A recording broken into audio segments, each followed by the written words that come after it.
Et on a.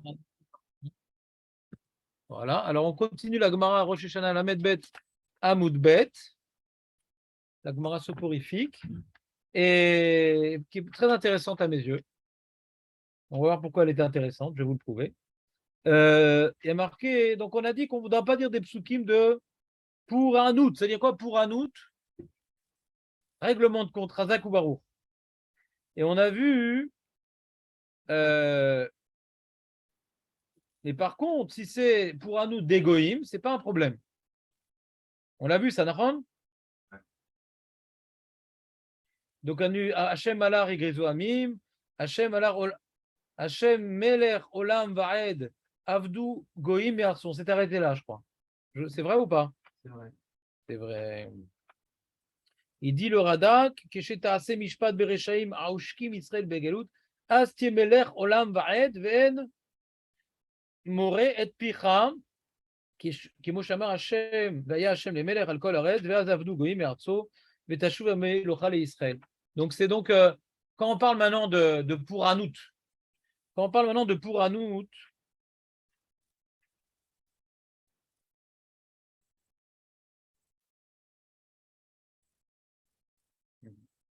quand on parle de pour Hanout des Goïm, c'est pas Stam, on va se les faire. C'est pas qu'on va se les faire, les Goïm. Viens, on parle à Rosh Hashanah que les Goïm ils crèvent. C'est pas ça ce qu'elle veut dire la Gemara.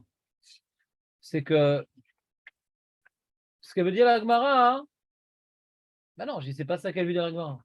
Quoi tu veux que je pense? Ouais, ils sont des métages. Mais je m'en fous, moi, qu'ils fassent ce qu'ils veulent, j'en ai rien à foutre. Ils ont qu'à venir à la tefila à l'heure. Maintenant, je m'en fous des gens. De toute façon, mes vidéos, elles sont bloquées sur Netflix, on ne peut pas les voir. Ouais. Donc, reprenons. On a vu plus haut que comme maintenant, on va dire Hachem, un passou qui dit qu'Hachem, il va prendre de force son peuple, il va le faire tchouva pour amener la Géoula. On dit, on ne parle pas de ça à Rosh Hashanah. Ah, même que ça va amener la Géoula, mais on ne parle pas de ça. Alors là, un peu, c'est la même notion. Hachem va éclater les goïms pour amener la Géoula, pas ça pour éclater les goïms. On parle ici des apicorsim, on parle de ceux qui s'opposent à Hachem, on parle de ceux qui ne reconnaissent pas Hachem. Et il y a un schéma qui a l'air inévitable, que les goïms, ils ont besoin maintenant d'être remués pour accepter Dieu. L'homme Israël, il y a deux schémas possibles. Pour les goïms, ça n'a pas l'air d'être possible de faire autrement que les remuer. C'est pour ça que dans les oufrènes, quand on parle des goïms, on dit ten par dech. Ça va passer par le pachat pour qu'ils comprennent le mêle. Et nous, on savait, Yada, Gvar Yada, nous. Mais eux, pour comprendre, c'est ten par dech. Vous comprenez ou pas? Donc, bien entendu, puisque maintenant la pouranout des goïms, pas de tous, de ceux qui s'opposent. Hein. S'il y a des goïms maintenant qui sont sympathisants et disent ah, enfin, le Messie de la vraie Torah est venu, c'est possible qu'il y ait des goïms comme ça, il n'y a pas de raison qu'ils soient choqués, bouleversés, massacrés et qu'il y ait un combat contre eux. Quoi. Mais par définition, les goïms, ils sont têtus et ils ne veulent pas admettre la vérité parce que ça risque de révolutionner leur vie, d'arrêter de faire n'importe quoi et de vivre comme des gens libres et qui se croient libres. Ouais. Donc, ils ne veulent pas de cet assujettissement à la volonté divine. Donc c'est un combat. La manière que les gauchistes ils se battent pour leur liberté du Shabbat et du drapeau arc-en-ciel, c'est un combat pour la liberté. Et ils sont prêts à se battre de toute leur force parce que pour eux, c'est la liberté. C'est ça la guerre de Gog ou Magog. Et des gens, ils vont se battre pour la liberté. On ne veut pas de monarchie théocratique où maintenant il y a une religion qui nous impose, quoi, avec des valeurs. On fait ce qu'on veut. C'est un combat entre les libertins qui veulent une liberté libertine, ouais, et ceux qui veulent s'assujettir à Akadosh Baruch Hu. C'est ça la guerre de Gog ou Magog. Quand on dit liberté, fraternité, égalité, on va se battre contre ça, hein, à Gog ou Magog. On se bat contre la liberté, il n'y a pas de liberté. On doit obéir à Hachem, il n'y a pas de liberté. Chacun, il ne fait pas ce qu'il veut, non. Il n'y a pas de liberté des cultes. Non, on n'a pas le droit de faire d'Abodazara. Non, il n'y aura pas le droit de faire d'Abodazara. Il n'y a pas de liberté. Aucune liberté des cultes. Quoi? Dans le monde entier. C'est quoi pour nous? Pour le monde entier. Pour le monde entier, c'est quoi pour nous? Pour le monde entier. Pas dans le monde entier. Pour le monde entier. Ouais. Les bouddhistes, on leur fera bouder leur boudin, ouais.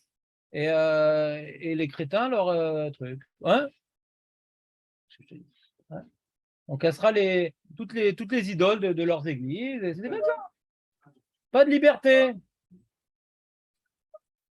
Voilà, ça, c'est écrit dans leur Bible, hein, tout ça. Hein. Faut détruire l'idolâtrie et tout. Hein. Je sais pas comment ils disent. Hein. Mais ils ont la Bible, tu sais. Ils ont la Bible. Non, ils ont tout gardé.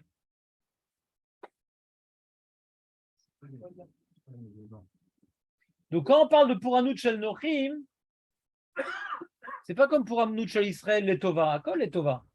Les Goïms, il n'y a pas tellement le choix, quoi. Ils se battent contre nous. Donc comme la Géola, elle va venir comme ça, de manière inévitable, bien sûr qu'on peut parler de la Meloucha, de la royauté d'Hachem, telle qu'elle est écrite dans les versets, de manière inévitable, que ça a passé par une guerre contre les Goïms. Les versets écrits ça, et c'est un chemin inévitable. Zikaron, Kegon, Zachor, Zechor Hashem livne Edom,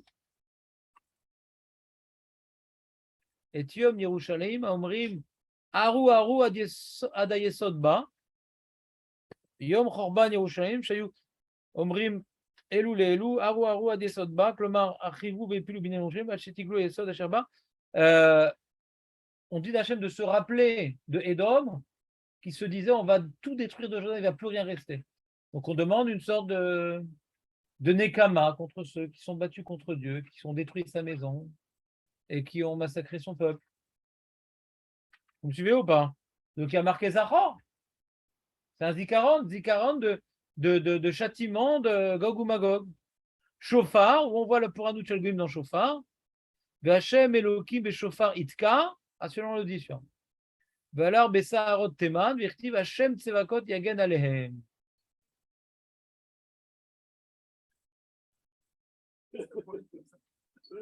C'est un problème, ce que tu dis, c'est Marloket Rishonim. Bah oui. Ce que tu dis, c'est un rajout qui n'est pas écrit dans le verset. Il y a marqué Yagen Alehem. C'est le verset qui parle. Et Shabbat, et le Shabbat dit Yagen Alechem. Et moi, dans ma tefila, je ne dis pas Yagen Alechem. Ben non, je ne dis pas. Moi, je suis un petit caractère. J'étudie Rishonim. C'est quoi Yagen Alechem? À qui je parle? Quand je parle au mur, ça va, mais quand je parle à Dieu, je dis que Dieu, il protège qui? Yagen Alenu, je veux bien le dire, mais Yagen Alechem. C'est Cher Tzibour qui dit ça, les Rishonim disent. Cher Tzibour rajoute, comme dans le passage Yagen Alechem, il rajoute Yagen Alechem, Yagen Alenu. Et il s'inclut. Mais c'est quoi Yagen Alechem dans ton sidour? Ça veut rien dire. Il a fait mal. Non, je n'ai pas dit qu'il faut. C'est pas obligé. C'est mieux. Ouais. On verra, c'est un petit sujet qu'on fera à l'occasion. Il y en a le temps. Sur les Nostrodes, les Rishonim. C'est peut-être un sujet de. Parce que le 11h30, il est le mercredi, maintenant demain. Donc il y a plein de petits sujets que je vous ai laissés. On continue. Je ne réponds pas à des sondages en plein milieu du chiot. En maskirim zikaron shel yachid va filou les tova. Quoi, chauffard, t'as aimé le chauffard chez Poranout? Hachem, il va sonner du chauffard, ouais, pour mener la guerre contre les goïms, quoi. Ouais, c'est Roteman, t'as pas vu comme ils sont frisés?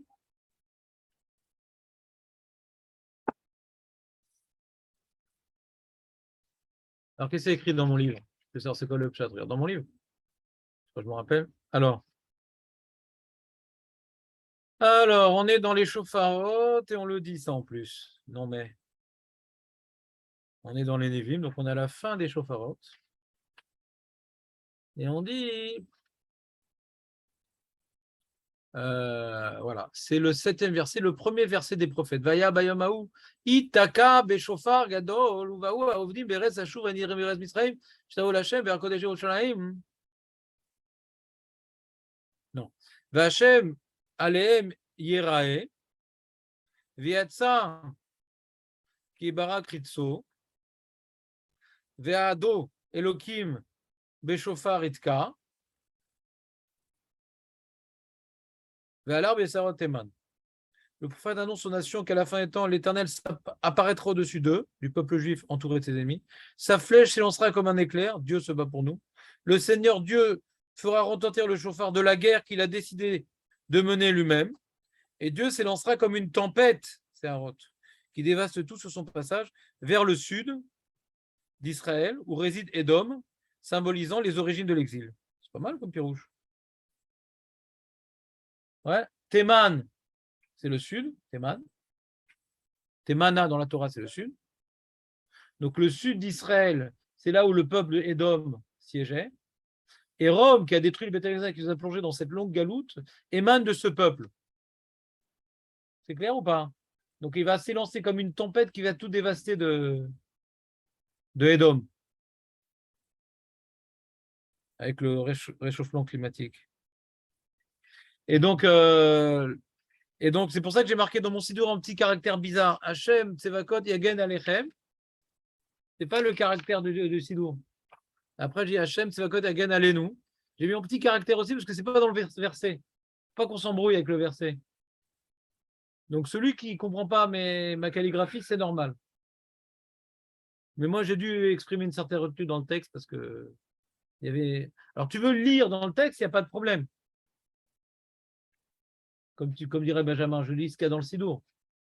Mais je fais remarquer quand même une petite remarque de manière calligraphique. D'accord? Donc, je ne peux pas révolutionner, mais les Rishonim eux-mêmes, ils disent ce que je vous dis. C'est le Chartzibourg qui dit ça. Il n'y a pas marqué plus que ça. De toute façon, dans certains minagim, il n'y a que le Chartzibourg qui dit de toute façon les psukim de Marquot Zichronot Shofarot. Donc, il n'y a pas de question. On l'a déjà dit ici.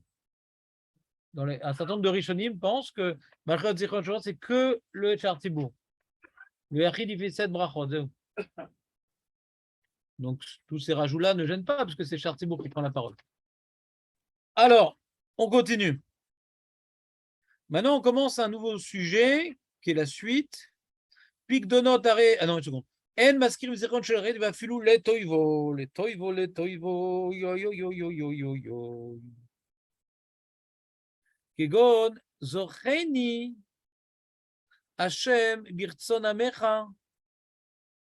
פוקדנו בישועתך. C'est David Ameller, il dit, rappelle-toi de moi, ברצון עמך. Il dit le Radak, אם הפסוק הזה, אמרו המשורר על עצמו. Le משורר, le psalmiste, David Ameller, il a dit sur lui-même ce passouk-là, Bikesh me'akel shiakimeu mikivro imametim sheichyu be'et hageula. C'est ce qui a marqué ici. Il y a marqué, il dit, Zochen Hashem birtson amecha. Ouais, ça veut dire quoi? Rappelle-toi de moi pour me faire revivre descendre. Parce qu'il y a descendre et à monter. Et veut monter, descendre. Descendre, monter. C'est Triatametim. Ça s'appelle monter, descendre. C'est pas grave, c'est une blague. Alors, il dit Vechen apasuk abba acherze, lirot betuvecha bechirecha. Omer apasuk alashon bnei agalout. On dit peut-être on parle du tzibour et tout. Vamar zochin Hashem be'et sheyeretzonecha be'amecha. Pourquoi il est marqué ici dans le pasuk Birtzon amecha? C'est-à-dire quand maintenant ton peuple va trouver grâce à tes yeux et qu'il y aura la Géoula et Triatametim, rappelle-toi de moi. C'est condensé Télim quand même. Hein. T'as vu ça un peu? Je relis le pasouk.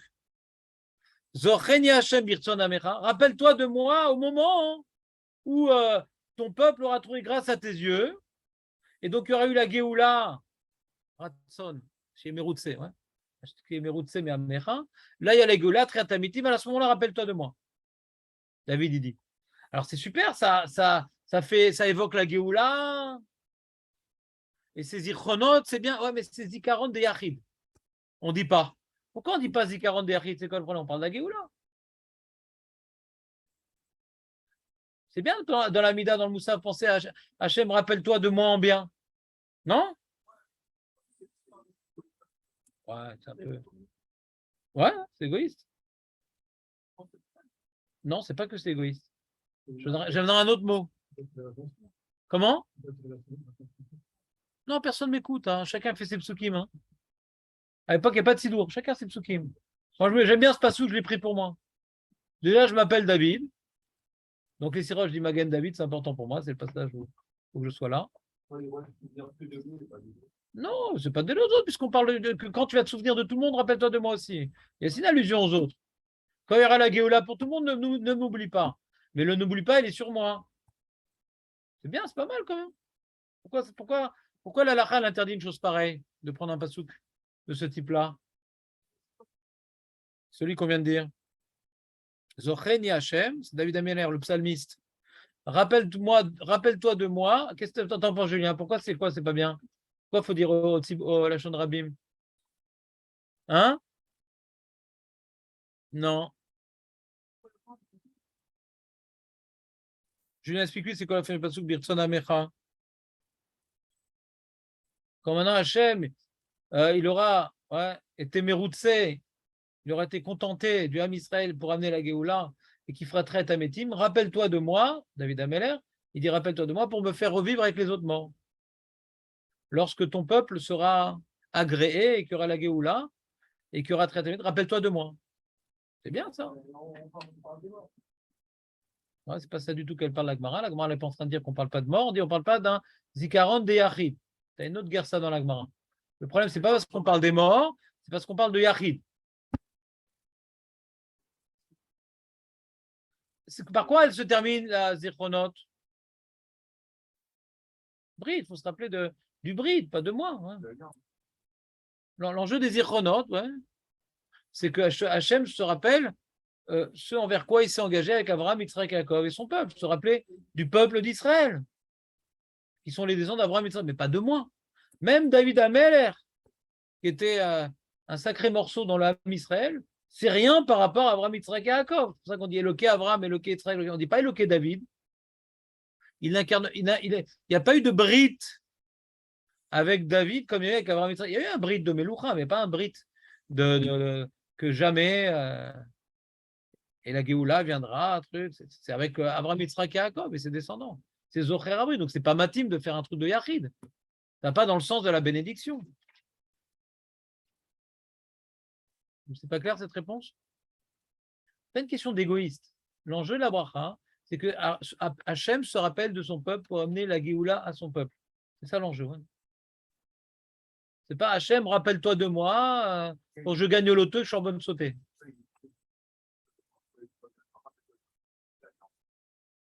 Parce qu'il n'est pas en train de prier à Rosh Hashanah, il est en train de faire un Tehillim. D'ailleurs, il n'est pas en train de faire son moussaf, il est en train de faire un Tehillim. Ah, il est en train d'exprimer ses ressentiments à Dieu. Vekegon, Zochali Elokai Letova, dans Nehemia. Donc c'est le prophète Nehemia également. Hein. Ouais.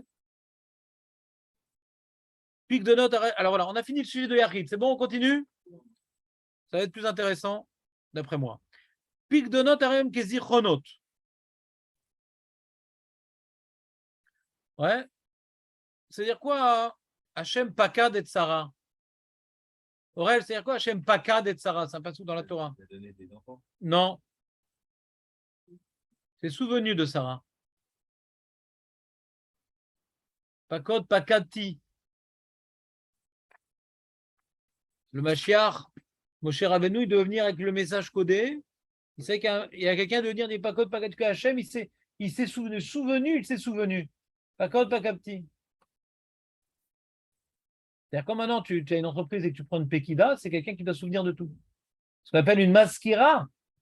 Pas mal. Pekida, c'est la Maskira. Pas mal, non? En direct, là.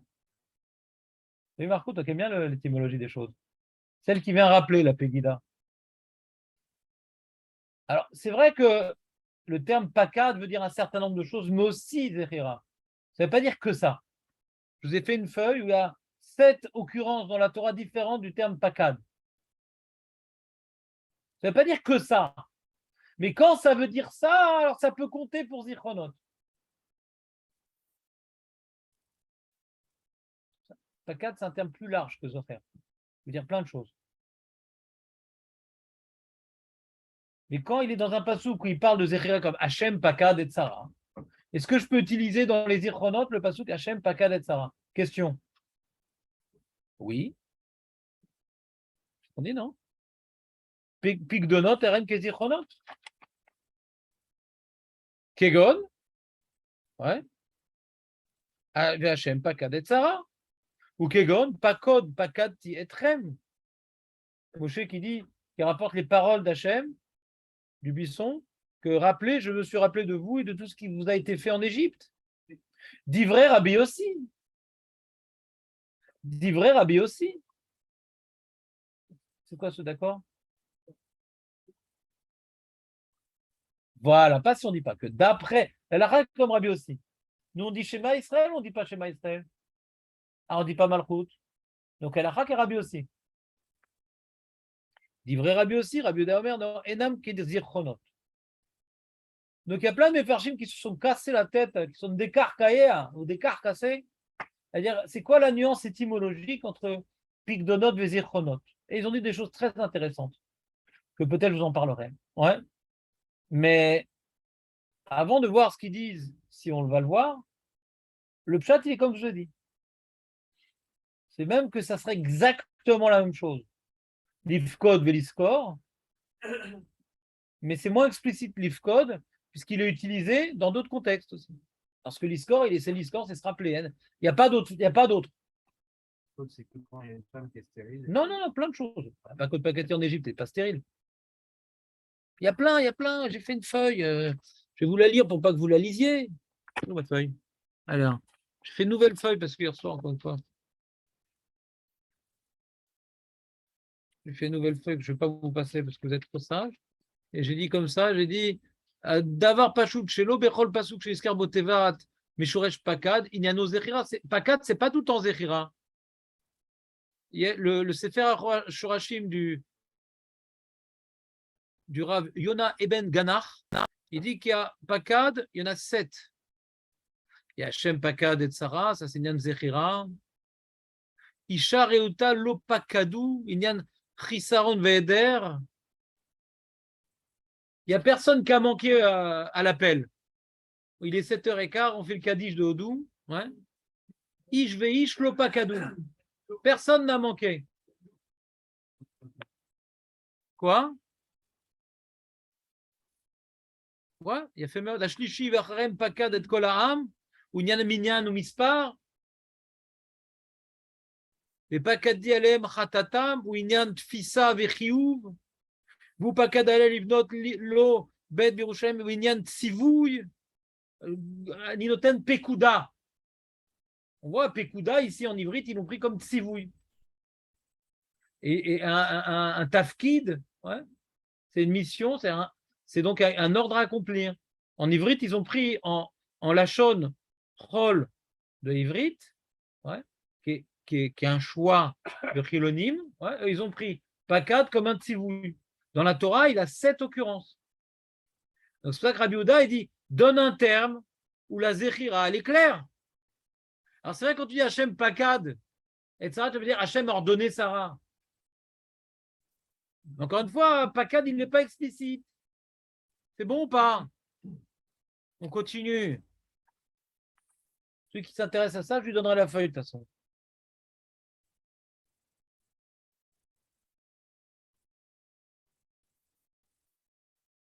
Rabbi Yehuda, Omer Enan, Kezichronot. Ou les Rabbi Nein a mis des pics de notes. A dit attends, Rabbi, qu'est-ce que tu as rapporté, Sarah? C'est quoi? C'est-à-dire quoi, Nei, Jonathan?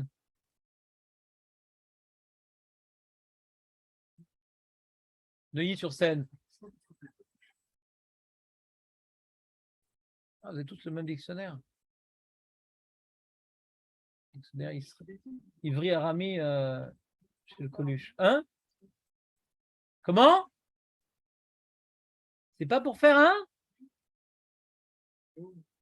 Nei, Julien? Non. Ah, t'as pas venu pour rien ce matin alors? T'as pas tellement soporifique alors, il dit. Mais c'est bien que. Comme dirait Falpi, Nami des pics de zéronotes. Ouais, Nei, bien que. tu vas dire que les pics de notre Nami, c'est comme Zichronot, d'après Rabbi aussi, et que VHM Pakadet Sarah, mais c'est Pikadon de Achidou. Même tu dis que Pakat, c'est comme Zachar, Rabbi aussi. Mais on n'a pas vu de Marloquette. Il faut parler des Echirot, du Tzibour, pas du Yachid.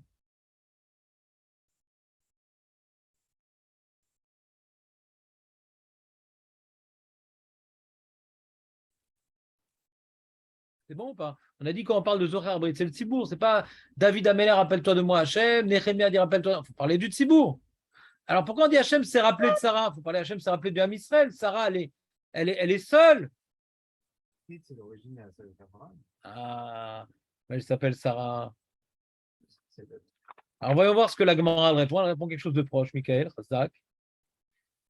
Kevan deatu rabim mina ke rabim damia. Alors, Michael, il a dit une réponse qui est pas bonne. Pourquoi elle n'est pas bonne? Il a dit, non, mais quand Hachem s'est rappelé de Sarah, c'est tout le brit et tout, par le mérite d'Abraham, et c'est la naissance d'Yitzhak, donc c'est hautement symbolique ce verset, etc. Donc tu vas pas dire que c'est un petit plaisir personnel, cet enfant pour Sarah, comme ça elle peut jouer, elle peut faire, avec son bébé. Non, c'est pas ça, c'est Mamash, c'est un brit. Qu'Hachem, il a conclu avec Abraham, qui s'est manifesté, qui s'est matérialisé dans cette naissance et qui va permettre la suite du bride. Comme ça, il veut dire Michael. C'est pas ça qu'il dit Abraham. Comme c'est une naissance qui va émaner de ça un peuple. Ouais. Alors, c'est pas Yachid. Il s'est rappelé, ouais, de Sarah qui va donner au monde un peuple. Il dit qu'est-ce que ça change? Ça revient en même, il dit. Michael, toujours. Il dit même, ça revient en même. Non. Nous, on dit dans les Ichronotes, je ne sais pas si vous le faites vous, mais si vous faites comme Benjamin, de lire tout ce qui est écrit, vous le dites. Le premier des Ichronotes, c'est quoi? Ouais, c'est vrai. C'est vraiment le sujet qu'on oublie le plus, c'est les Ichronotes. Ouais.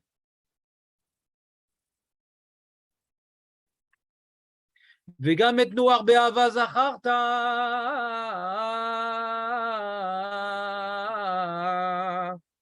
Vetifkedeu. Ah, Tifkedeu, c'est comme Zichronot ou pas? Bah oui, c'est comme Zichronot. Si tu dis Zachar et Pocket, c'est pas un problème. Hein.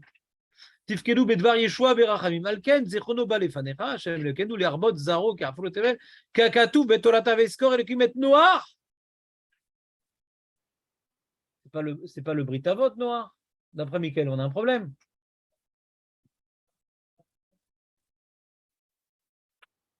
C'est ce qu'on a dit juste Vous ne avant. connaissez pas ce Nouveau Testament? Qu'est-ce que ça dit? Non, je ne connaissais pas.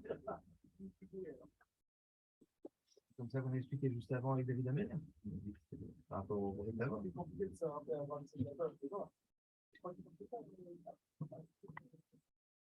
Il y a deux termes. Non, ce que tu dis, c'est juste. Non, je vais expliquer. Mais c'est trop restreint. Parce que ça n'explique pas noir.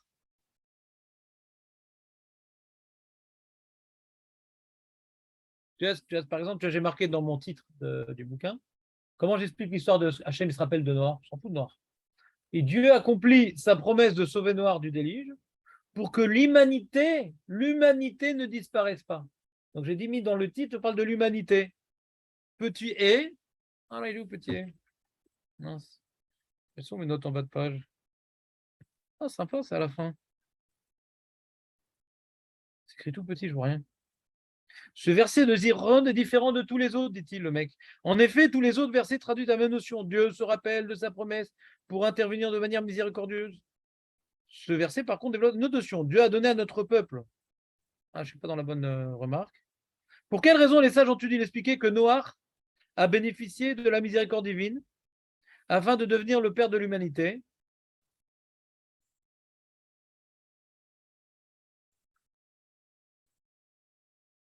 Ouais, c'est ça. C'est magnifique. Parce que j'ai expliqué en plus que tous les psukim de Zichronot, on ne vient jamais les expliquer. On dit Kakatu Batora, Vezeu. Hein. Là, on l'explique. Vega met noir ba'ava zacharta. Vetifkedu bedvar Yeshua verachamim. Alken zichrono ba lefanecha Hashem Elokenu. Learbot zaro kafrot tevel vetzetzav kechol hayam.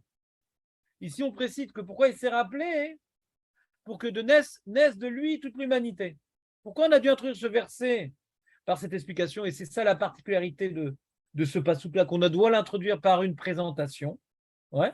Alors j'ai expliqué que ce texte précise les deux raisons pour lesquelles Dieu se rappela de sa promesse d'épargner Noir du déluge. Premièrement, par miséricorde, Yeshua Bidvar, Yeshua Verachamim. Et deuxièmement, afin qu'il ait une descendance très nombreuse. Il semble que ces deux raisons soient liées.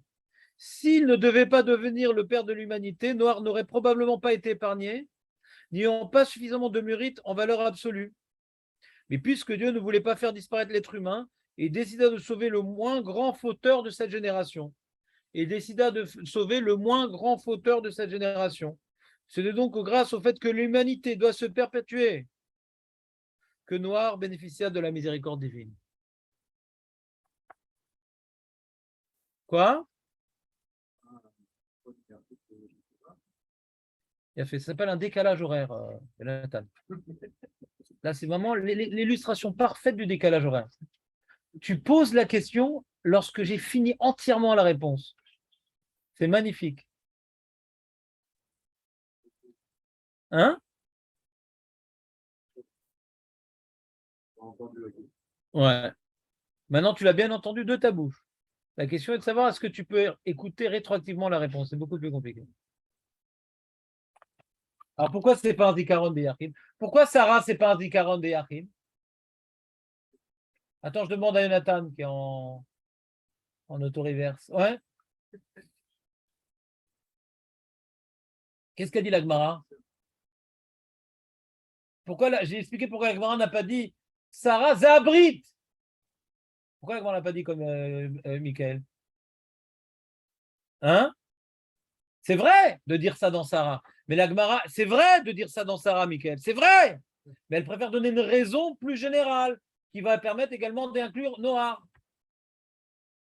Comme maintenant, c'est Hachem, il s'est rappelé de Sarah par rapport à la descendance qui devenait venir d'elle. Pas pour elle, mais pour sa descendance. Noir, c'est pareil, pas pour lui, pour sa descendance. Donc c'est des 40 des rabbins. Pas qu'il se rappelait de Sarah parce qu'elle est gentille et qu'elle est une tzadéket. Il peut y avoir des femmes autant de tzadéket que Sarah et qui peuvent ne pas avoir d'enfant. C'est rien. S'il n'y a pas un bride qui doit être accompli par sa matrice, c'est pas un problème qu'elle n'ait pas d'enfant. Ça peut arriver. Qu'Hachem, il ait des projets avec certains tzadikim qui n'aient pas d'enfant. Ça peut arriver. Et pas avec quelqu'un qui va être porteur de l'humanité ou du peuple juif. C'est bon ou pas? Donc, je vous ai justifié les mots de la Gemara et qu'elle n'a pas dit comme Michael, qui est une bonne réponse malgré tout. C'est bon le reverse? Ouais. On continue.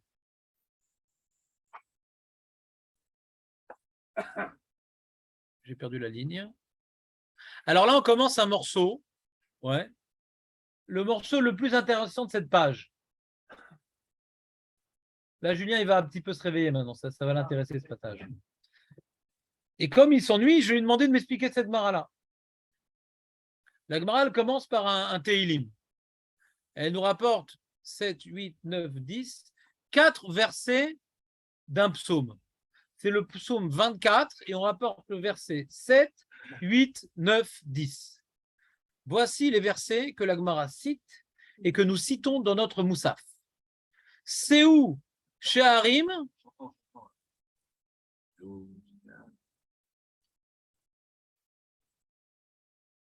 Seou Sheharim. C'est comme le mec qui cherche à aller où l'entrée. C'est où Sheharim, au fait? Ouais. Alors, c'est-à-dire quoi, c'est où? C'est élevez-vous les portes. Parce que comme les Chazal nous expliquent qu'il fallait rentrer là-bas le Haron à Kodesh, et les ailes des chérubins, ils remplissaient tout l'espace. Donc, ça ne passait pas par les portes. Et donc, les portes, elles ont dû se faire grandes. C'est une image pour dire que la shrina, les ailes des chérubins, c'est la shrina. Comment tu veux faire entrer la shrina dans une pièce? Donc, quelque part, les portes, elles sortent de leur cadre pour accepter la shrina. Ou bien elles s'élèvent, elles font révérence. Il y a différents, j'avais rapporté, je crois, là-bas dans le Psasouk, 3 explications de Seou Sheharim, qui sont un sikoum des Rishonim. Ce n'est pas le sujet maintenant. En tout cas, Seou Sheharim Rachechem ve'inaseu pitre olam ve'avo melech hakavod. Miuze Melech Hakavod, Hashem Isus Vegibor Hashem Gamol Chama, Seu Sharim Roshechem Seu Triolav, Veavo Melech Hakavod. Vous voyez qu'il y a une répétitude. Il y a marqué Seu Sharim 2 fois. Seu Sharim Rashechem 2 fois. D'accord? Première fois, il y a marqué. Ouais. Donc, faites-vous grandes les portes pour accueillir le Melech Hakavod. Et c'est qui le Melech Hakavod? C'est Hachem, le puissant, le Gibor, Milchama. Après, on répète. Faites-vous grand les portes et les pitri olam. Ve'avo Melech Hakavod, ça ressemble. Ve'avo Melech Hakavod, ça ressemble. Mi ou ze Melech Hakavod, Hachem Melech Hakavod. Donc, ça se répète les deux. Hein. Ça se répète les deux. Et c'est la même structure. C'est ouvrir les portes pour le Melech Hakavod. C'est qui le Melech Hakavod? C'est lui. D'accord? C'est clair la structure? Alors, qu'est-ce qu'on fait? Quand on dit tout ça, combien de malchut on a gagné? Quand on dit ces 4 psukim-là, combien de malchut on a gagné? Combien de fois on a dit le mot Meler? Dans la première partie, on l'a dit 3 fois. Et dans la deuxième partie, on l'a dit 2 fois. C'est quoi la première partie? C'est le premier Seu Sharim Rashechem. C'est quoi la deuxième partie? C'est Seu Sharim Rashechem. Et dans la première partie, il y a marqué 3 fois le mot Meler. Et dans la deuxième partie, il y a marqué 2 fois le mot Meler. Vous êtes avec moi ou pas? C'est l'inverse, je me trompais? Ouais, c'est l'inverse. Première fois, il y a marqué 2 fois le mot Meler. Deuxième fois, il y a marqué 3 fois. La Gemara le dit. Rishona Shtaim, Shnia Shalosh. Dit vrai Rabbi aussi. Donc Rabbi aussi, il a l'air de compter le nombre de fois qu'il a marqué le mot Meler. Ça vous gêne ce qu'il fait Rabbi aussi ou pas? C'est quoi le chidouche de Rabbi aussi ici, d'après vous? Parce que Rabbi Oda, lui, il pense, non, Rishona Achat, Veshnia Shtaim. On se complète avec Pessah. Rishona Achat. Shtaim. Hein? Non, avant de toujours, tu connais la méthode. Avant de dire autre chose, qu'est-ce qu'eux, ils disent? Ouais. Écoute. Si tu as tête de dire autre chose, dis-le. C'est comme le bébé, quand il sort devant, il y a besoin de pousser un cri. Ouais, pour respirer.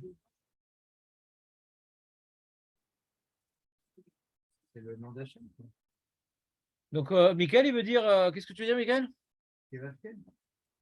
Quoi? Ah, ça, je n'avais pas pensé à ça. C'est fort. Non, il y a marqué Meller, quoi. Oui, non. Mais vos Meller à Kavod, mise Meller à Kavod. Pas pour Rabbi aussi.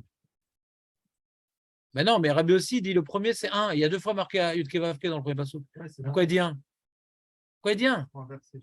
Non, mais c'est inversé ou tu veux inverser le verset? Renversé. Ou renverser l'autoriverse de Jonathan? Ouais. Ça marche pas ton Yud Kevavke par rapport à ce qu'il dit Agmara. Trouve-moi un midrash qui le dit. Ça ne me gêne pas.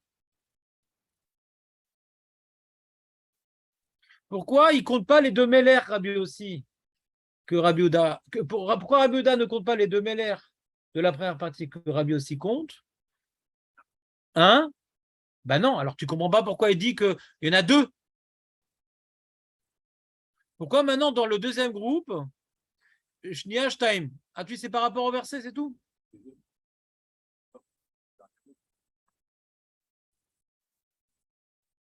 Alors voyons voir. Seu Sheharim. Le deuxième, regarde Seu Sheharim. Ouais, donc il y a marqué Meler une fois, c'est inversé. Des versets 2. Seu Sheharim. Ouais. Donc Julien lui veut expliquer la chose suivante. Il veut dire qu'on ne peut pas compter, on ne doit pas compter le nombre de fois qu'on dit Meler. Il dit Julien, il faut compter le nombre de fois, le nombre de psukim où il y a Meler dedans. Comme ça dit Julien. Tu es d'accord avec toi-même? Pourquoi? Hein? Alors, on va voir. C'est inversé. Il aurait dû être d'accord avec de Chazak. Donc, tu as fait l'équation Chazak. Donc, quand maintenant on compare les deux systèmes, on voit que si maintenant si la logique de Rabbi Yehuda, c'est de dire, moi je m'en fous combien de fois il écrit le mot Meler, il faut chaque fois ramener un verset dans lequel il y a Meler. 1, 2, 3 fois, je m'en fous, ça compte pour 1. C'est ce qu'il voulait dire Julien. D'accord? Ça compte pour 1. Mais ça ne peut pas être l'opinion de Rabbi Yehuda, puisque dans le premier Seu Sheharim, il aurait dû dire deux. Il aurait dû dire deux. S'il a marqué le premier verset, il a marqué Meller, et le deuxième verset, il a marqué Meller. Donc il aurait dû dire deux. Pourquoi il dit un?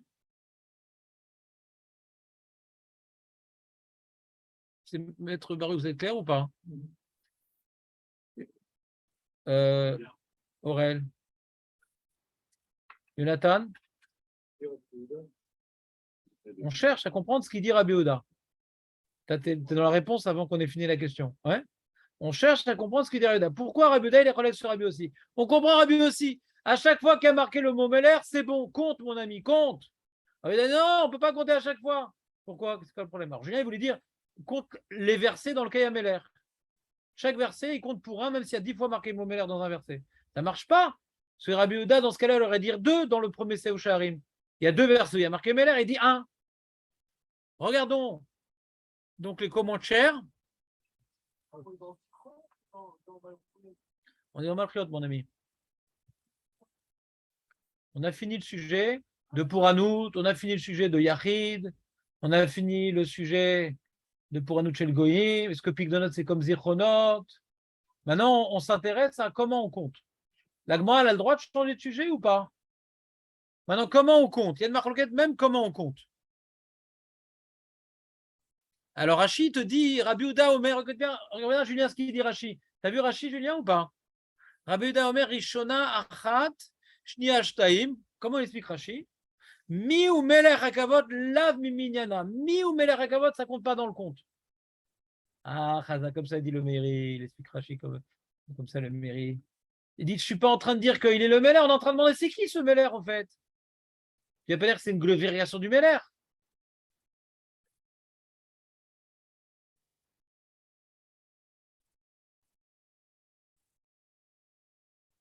Bah, c'est bien ce qu'il dit Rabeuda. Pourquoi Rabeuda n'est pas d'accord avec ça? Hein, Julien? C'est quoi leur marloquette? On verra ça demain. 10h05. Vous avez oublié votre montre aujourd'hui ou pas? Bah, reprenez-la pour Rosh Hashanah. Hein. Moi, j'étais dans Séoul. Bah, c'est où t'étais, je sais pas. Hein. C'est où est proche de l'Israël? D'accord, c'est pas grave, ça t'arrive.